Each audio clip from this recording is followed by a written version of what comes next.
কাল অর্থাৎ 2রা মে 2025-এ West Bengal council of higher secondary education থেকে একটি নোটিফিকেশান জারি হয়েছে। এই নোটিফিকেশানে বলা আছে যে মাধ্যমিক পরীক্ষায় বিভিন্ন সাবজেক্টে মিনিমাম কত পার্সেন্টেজ মার্কস পেলে তুমি ক্লাস 11-এ তোমার পছন্দের সাবজেক্টগুলি পেতে পারবে। তুমি যদি mathematics, statistics, computer science, artificial intelligence and data science এবং সাইবার সিকিউরিটি নিতে চাও তাহলে কিন্তু তোমাকে মাধ্যমিকে 35% মার্কস ম্যাথামেটিক্সে পেতেই হবে। তুমি যদি বায়োলজিক্যাল সায়েন্স নিতে চাও তাহলেও কিন্তু লাইফ সায়েন্সে 35% মার্কস তোমাকে রাখতেই হবে, এবং ফিজিক্স কেমিস্ট্রি নিতে চাইলেও কিন্তু 35% marks in physical science or equivalent এক্সামে তোমাকে রাখতে হবে। এবং তুমি যদি জিওগ্রাফি পেতে চাও, জিওগ্রাফির জন্য কিন্তু মিনিমাম 35% মার্কস পেতে হবে।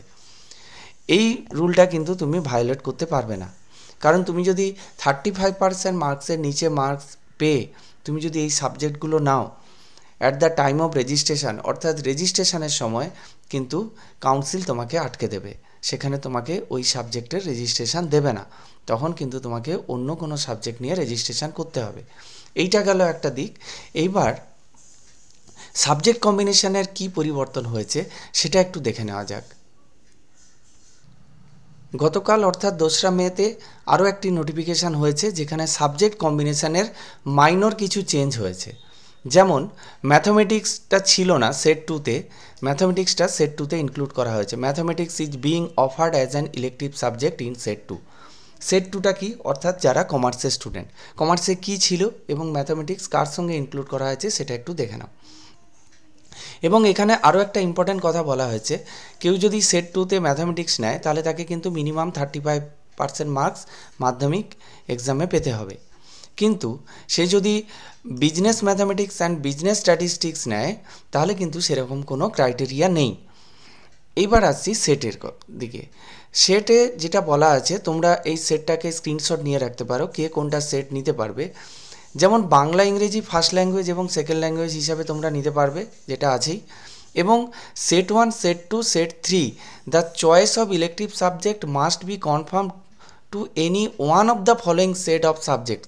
অর্থাৎ তুমি সেট 1-এর কিছু সাবজেক্ট, সেট 2-এর কিছু সাবজেক্ট এবং সেট 3 থেকে কিছু সাবজেক্ট নিতে পারো না। তোমাকে ইলেকটিভ সাবজেক্টগুলো সেট 1 থেকেই চুজ করতে হবে, বা সেট 2 থেকেই চুজ করতে হবে, বা সেট 3-তে যেটা আছে সেটা চুজ করতে হবে। সেট 1-এ যেটা আছে সেটা হচ্ছে সায়েন্সের স্টুডেন্টের জন্য। আর এইখানে কি আছে, ফিজিক্স আছে, নিউট্রিশন আছে, কি কি সাবজেক্ট কম্বিনেশান আছে এবং তোমাদের স্কুল, যে স্কুলে ভর্তি হতে চাইছো সেই স্কুল কি সাবজেক্ট অফার করছে সেটা একটু দেখে নাও। এটা স্ক্রিনশট নিয়ে রাখো, কাজে দেবে।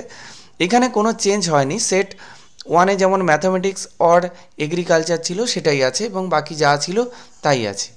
এবার সেট 2-তে যেখানে পরিবর্তন হয়েছে মেনলি, সেটা হচ্ছে আগে যেটা ছিল business mathematics and business statistics বলে নতুন সাবজেক্ট ইনক্লুড হয়েছে এই বছর থেকে। সেই সাবজেক্টটা যেমন নিতে হতো, কিন্তু তখন ম্যাথামেটিক্সটা দেওয়া ছিল না, জাস্ট কালকের নোটিফিকেশানেই ম্যাথামেটিক্সটা নতুন অ্যাড হয়েছে। এবং সেট 3-তে যে সাবজেক্ট কম্বিনেশানগুলো আছে সেই সাবজেক্ট কম্বিনেশানের কিন্তু কোনো পরিবর্তন হয়নি, অর্থাৎ সেট 2টা কমার্সের জন্য এবং সেট 3টা আর্টসের স্টুডেন্টের জন্য। তো এই ছিল আজকের ভিডিও।